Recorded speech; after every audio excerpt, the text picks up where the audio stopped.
Top of the morning to you, mates. Good morning. Welcome back to another exciting episode of me building a wooden aircraft. Since you've been gone, I got these two plywood strips on. I don't know where you've been. It's been about 25,000 miles since I've seen you last. Early in the morning here in southeastern Virginia. And guess what? It's a beautiful, gorgeous day. And I got some fine sanding on my trailing edges. Got them all beautiful shape. Got all the wooden chocks in, of course.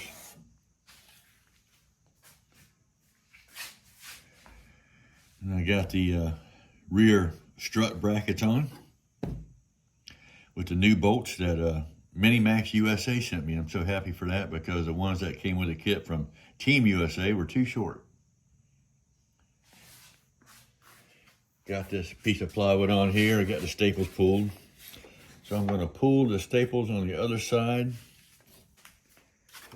And then we're going to edge the nose up there. Gonna knock this lip off all the way around. And then we're going to sand it and get it ready for polyurethane. And we're going to be done with this section of the wing.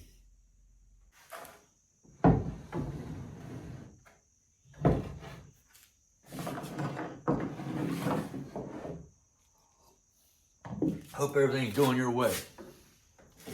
It's nice when everything goes your way, isn't it? But let's face it, sometimes it don't. I don't remember where I got this little cheap tool. It's a cheap one. I'm becoming a kid or whatever. If it costs more than 50 cents, I'd be surprised. It was actually a little nail puller, but I sharpened the ends on it and turned it into a little staple puller or staple lifter. Been using it all along, works pretty good. The little staple pulling tools they give you, I don't like them, they're not much to them. What I do is you just get underneath one side. You just lift that one side up.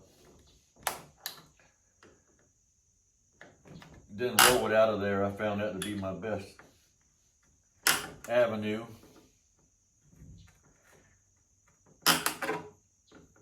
Every now and then want to break off inside. Sometimes I can grab it with a plier, sometimes I have to bang it down in there and leave it. Doesn't happen very often though. I don't know if you remember back about 50 episodes, I jabbed the crap out of my finger. Pushing it in, had my hand here, wasn't paying attention. I don't know my own strength sometimes.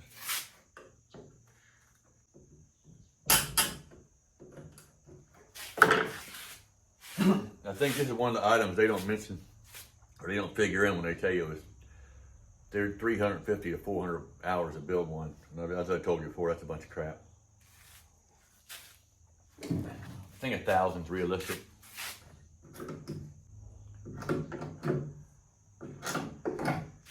I am hoping to get everything done but the fabric in about another month or so. It's going to be pretty chilly around here by then. And I'm going to be working more outside in my shelter, which has a back wall and side walls, but doesn't have a front. So I'm going to get some visqueen and cover that up. It's still not going to make it a warm building. Won't really be any heat in it. All right, got them out. If you look way over there, you can see there's no more wood on my workbench besides the airline plywood. I'm done with wood besides the airline plywood. I don't have any more wood to put on. The box is empty. All I have is some scrap pieces which I organized underneath my workbench and got them off the top of my workbench over there. Of course, you know, that's another hour right there you got to figure in.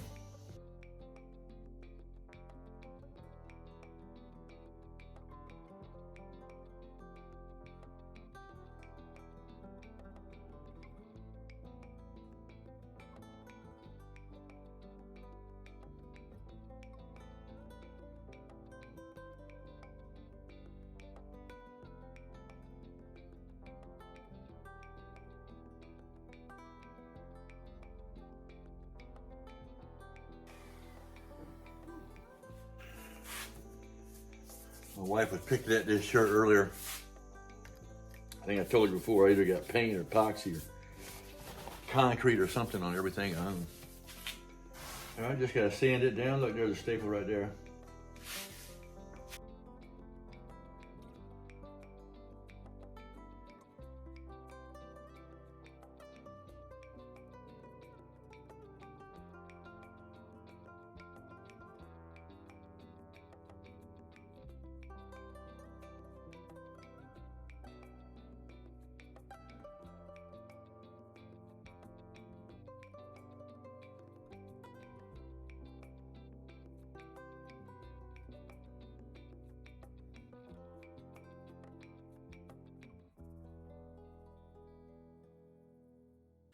All right, I got this little area right here. I cut it off with a cut-off tool and sand it down later. I just sand this off.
Well, these seams came together really nice. They're really flush. When we come back, I'm gonna have the air line up on the table. We're gonna start getting it ready for that nose plywood. I got a lot of stuff going on today. So how much I'll get done, I don't know, but I'm gonna get as much done as I can. I'm gonna try to get this wing done, so when the wings are done, we can start putting them on the plane. We will get this thing in the air one of these days. God willing, right? You never know what tomorrow's gonna bring. But as long as you pray to God, you know it's gonna be a good thing. He only provides good stuff for us. Even if we gotta leave this earth, we're going somewhere much better. Not a big deal. A lot of people worry about it and all that. I know it's a scary thing, but we all gotta do it. Unless we see him coming in the clouds, and that's why we gotta keep looking up.